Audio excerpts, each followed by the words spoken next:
भावनाओं की कदर करते हुए कांग्रेस ने ऐलान किया है कि कांग्रेस की सरकार बनेगी तो हर महिला के खाते में रसोई खर्च चलाने के लिए हर महीने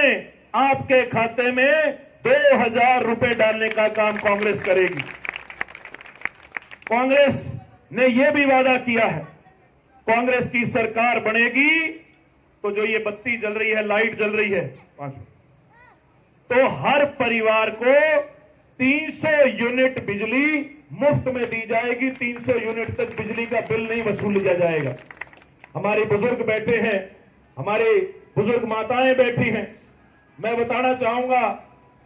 कि आपके मान सम्मान के रूप में जो अभी बुढ़ापा पेंशन आपको 2200, 2300, 2500 रुपए मिलती है, कांग्रेस की सरकार बनेगी तो हर बुजुर्ग को मान सम्मान के रूप में 6000 रुपए बुढ़ापा पेंशन करने का काम। अभी हमारे भाई ओमवीर पवार जी और संतोष शर्मा जी बता रहे, इन 10 सालों में अगर कुछ हुआ है तो गरीब आदमी के राशन कार्ड काटे गए। 10 साल में कुछ हुआ है तो परिवार पहचान पत्र के माध्यम से गरीब आदमी को लाइन में लगाया गया। एक बार नोटबंदी के समय लगाया लाइन में, और अब ये पहचान पत्र ठीक कराने के लिए लगाया। इस परिवार पहचान पत्र की कोई जरूरत नहीं थी। बहुत बहुत धन्यवाद। हमारे बीच में सीनियर कांग्रेस नेता भाई ओमवीर पवार जी, हमारे अंकल जिन्होंने भी अपने बीच आपके बीच में बात रखी, भोपाल राठी जी, हमारे पूर्वांचल के यहाँ के अध्यक्ष हमारे भाई संतोष शर्मा जी, हमारे अमन जी, बलवीर जी, हमारे भाई तिलक सब्रवाल जी, विजय राणा जी, कपिल शर्मा जी, संदीप शर्मा जी, मनोज गर्ग जी, जो हमारे एडवोकेट साहब सुमित तिवारी जी, हमारे राजेंद्र जी, महबूब जी, अश्विनी कुमार जी, विकास जी, हमारे हनुमान कॉलोनी वाले संती ठाकुर जी, रामवीर राणा जी, विनोद जी, नवीन प्रधान जी, हमारे शलील प्रधान जी, अवित प्रधान जी, हमारे मासिन प्रधान जी, हमारे नारंग जी, हमारे डॉक्टर इंसार जी, प्रवीण जी, सम्मानित सभी साथी, अगर किसी का नाम रह गया हो तो पर्ची बनाने वाले की गलती है, मेरी गलती नहीं। मैं आप सबसे हाथ जोड़ के माफी मांगते हुए अपनी बात रखूंगा। और यहां मौजूद सभी 36 बिरादरी के सम्मानित बुजुर्ग, नौजवान साथी, माताएं, बहनें और प्यारे बच्चे,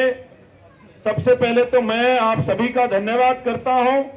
भाई धन्यवाद इस बात का कि लोकसभा चुनाव में जैसा हमारे भाई ओमवीर पवार जी ने बताया कि टाइम कम था, 25 दिन का समय था और लोकसभा का दायरा बहुत बड़ा की अपील नहीं कर पाया, लेकिन बावजूद उसके आप सभी ने भरपूर प्यार, आशीर्वाद, समर्थन अपने इस बेटे को दिया। तो सबसे पहले तो आप सभी का चरणों में वंदन करते हुए मैं आभार व्यक्त करता हूं, आपका धन्यवाद करता हूं कि मेरी गैर मौजूदगी में भी आपने मुझे, कांग्रेस पार्टी को इतना प्यार दिया कि 2-2 बार के मुख्यमंत्री के पैरों में से पसीने छुड़वाने का काम आपके आशीर्वाद से हुआ। तो मैं उस बात का आप सबके बीच में पहुंचकर, मेरी 36 बिरादरी यहां बैठी है, आप सबका मैं हार्दिक आभार व्यक्त करता हूं, धन्यवाद करता हूं। और आपके बीच में आज पहुंचे हैं, आप जानते हैं कि 5 तारीख को चुनाव होने जा रहे हैं और ये चुनाव हरियाणा की अगली 5 साल की सरकार बनाएंगे। 8 तारीख को चुनावी नतीजे आएंगे और जो हवा पूरे हरियाणा के अंदर चल रही है, आज चाहे कहीं नुक्कड़ पे बैठ जाएं, चाहे कहीं चाय वाले के पास बैठ जाएं, कहीं किराने की दुकान पे बैठ जाएं, चाहे कहीं गांव की चौपाल में बैठ जाएं, आज हर जगह एक बात चल रही है, हर जगह एक बात बड़ी जोरों से तूल पकड़ रही है कि हरियाणा से बीजेपी जा रही है और कांग्रेस आ रही है। तो भाई मैं तो लंबी चौड़ी बात आपके बीच में नहीं करूंगा, मैं तो सिर्फ आपसे एक सवाल पूछूंगा और एक आपको फ्री में मशवरा देकर जाऊंगा। भाई सवाल यह है कि जब आप जानते हैं कि हरियाणा के अंदर कांग्रेस की सरकार आने जा रही है, जब आप जानते हैं कि हरियाणा में 8 तारीख को कांग्रेस की सरकार बनने जा रही है, तो सवाल सीधा सा यह है कि जब हरियाणा में कांग्रेस की सरकार बनेगी तो जरा सोचिएगा कि यहां के इलाके का विधायक किस पार्टी का जीते जिससे इस इलाके के काम हो सके, जिससे इस इलाके में विकास कार्य तेज गति से हो सके। इस सवाल का जवाब जरूर सोचना। और मशवरा यह है, भाई आपने बहुत चुनाव देखे, मेरे बुजुर्ग बैठे हैं, मेरी उम्र तो अभी आपसे बहुत कम है, लेकिन मैं एक मशवरा जरूर दे के जाऊंगा। भाई 10 साल बाद ये मौका आया है, 10 साल बाद ये मौका आया है कि सरकार बनने जा रही है, आपकी दहलीज पे है। अब आपने ये तय करना है कि आपने सरकार के अंदर साझेदारी करनी है या नहीं करनी। भाई कांग्रेस की सरकार बनेगी, यहां से आप विधायक कांग्रेस का बढ़ाएंगे, तो आप भी इस बात से सहमत होंगे कि इस इलाके के काम और ज्यादा तेज गति से हो पाएंगे।